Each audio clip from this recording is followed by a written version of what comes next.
হুজুর সাল্লাল্লাহু আলাইহি ওয়াসাল্লাম স্বপ্ন দেখলেন ফেরেশতাগণ রেশমি কাপড় জড়ানো একটি বস্তু হুজুর সাল্লাল্লাহু আলাইহি ওয়াসাল্লামের খিদমতে পেশ করলেন। হুজুর সাল্লাল্লাহু আলাইহি ওয়াসাল্লাম ফেরেশতাগণকে জিজ্ঞেস করলেন, এটা কি? তারা বললেন, এটা আপনার জন্য একটা উপহার। হুজুর সাল্লাল্লাহু আলাইহি ওয়াসাল্লাম মোড়ক খুলে দেখলেন উহার ভিতরে রয়েছে বিবি আয়েশা রাদিয়াল্লাহু তাআলা আনহা। এই স্বপ্নের পর হুজুর সাল্লাল্লাহু আলাইহি ওয়াসাল্লামের অন্তরে আয়েশাকে বিবাহ করার আগ্রহ দেখা দিল। বিবাহের কথাবার্তা উভয়ের পক্ষের মধ্যে আলাপ আলোচনার পর নবুয়তের 10ম সালে 25শে শাওয়াল 620 সালের মে মাসে 500 দিরহাম মোহর ধার্য করে হুজুর সাল্লাল্লাহু আলাইহি ওয়াসাল্লামের সাথে বিবি আয়েশার বিবাহ অনুষ্ঠিত হয়। এই বিবাহ অনুষ্ঠানে গণ্যমান্য ব্যক্তিগণ উপস্থিত ছিলেন। বিবাহের সময় বিবি আয়েশা রাদিয়াল্লাহু তাআলার বয়স ছিল মাত্র 6 বছর। তিনি পিতৃলয়ে থেকে যান, কিন্তু 6 বছরের বয়সেই তাকে 10-12 বছরের বালিকার ন্যায় দেখা যেত। বিবাহের পর 3 বছর পর 9 বছরের বয়সে তিনি প্রথম স্বামী গৃহে গমন করেন। হুজুর সাল্লাল্লাহু আলাইহি ওয়াসাল্লাম কন্যা ফাতিমা, কুলসুম এবং স্ত্রী সওদাকে নিয়ে মসজিদে নববীর পাশে নির্মিত গৃহে বসবাস করতে থাকেন।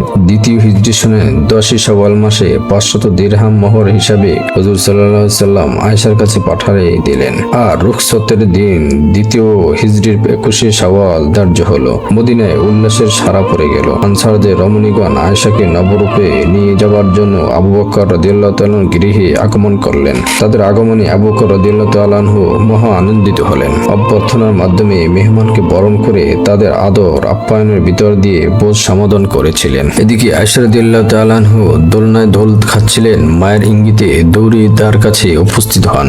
মা তাকে গোসল করে মহিলাদের কাছে আনলে তারা বলে উঠলেন, আপনার আগমন মঙ্গলময় ও শুভ হোক। তারা আয়েশাকে সাজাতে শুরু করলেন। সাজাবার কাজ সমাধা হলে আবু বকর রাদিয়াল্লাহু তাআলা হুজুর সাল্লাল্লাহু আলাইহি ওয়াসাল্লামকে ঘরে নিয়ে আসলেন। তার আগমনে সকলেই তাকে অভ্যর্থনা জানালেন। আবু বকর রাদিয়াল্লাহু তাআলা এর ইঙ্গিতে মা উম্মে রুমান আয়েশাকে হুজুর সাল্লাল্লাহু আলাইহি ওয়াসাল্লামের পাশে বসায়ে তার হাত হুজুর সাল্লাল্লাহু আলাইহি ওয়াসাল্লামের হাতে তুলে দিলেন। এই সময় আবু বকর রাদিয়াল্লাহু তাআলা এক পেয়ালা দুধ তাদের সামনে রাখলেন। হুজুর সাল্লাল্লাহু আলাইহি ওয়াসাল্লাম পেয়ালা হতে কিছু দুধ পান করে আয়েশা রাদিয়াল্লাহু তাআলা দিলেন। আয়েশা রাদিয়াল্লাহু তাআলা লজ্জায় মাথা নত করে বসে রইলেন। হুজুরের দেওয়া জিনিস ফেরাতে নেই। অতবার আয়েশা রাদিয়াল্লাহু তাআলা পেয়ালা হতে কিছু দুধ পান করলেন। অতবার হযরত আয়েশাকে নববধূ বেশে স্বামীর গৃহে পাঠালেন।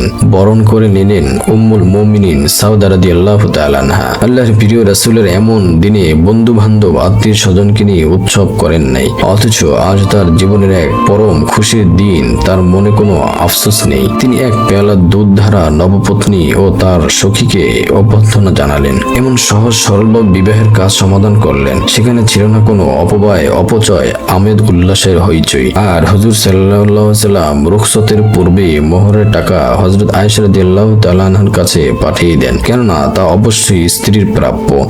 দেনমোহর স্ত্রীর হক। এটা পরিশোধ না করলে স্ত্রীর কাছে দায়ী থাকতে হবে। ছল চাতুরি করে পরিশোধ না করলে মাফ হবে না। তাই আমাদের সকলেরই হুজুর সাল্লাল্লাহু আলাইহি ওয়াসাল্লামের শিক্ষা গ্রহণ করে সমাধান করা উচিত।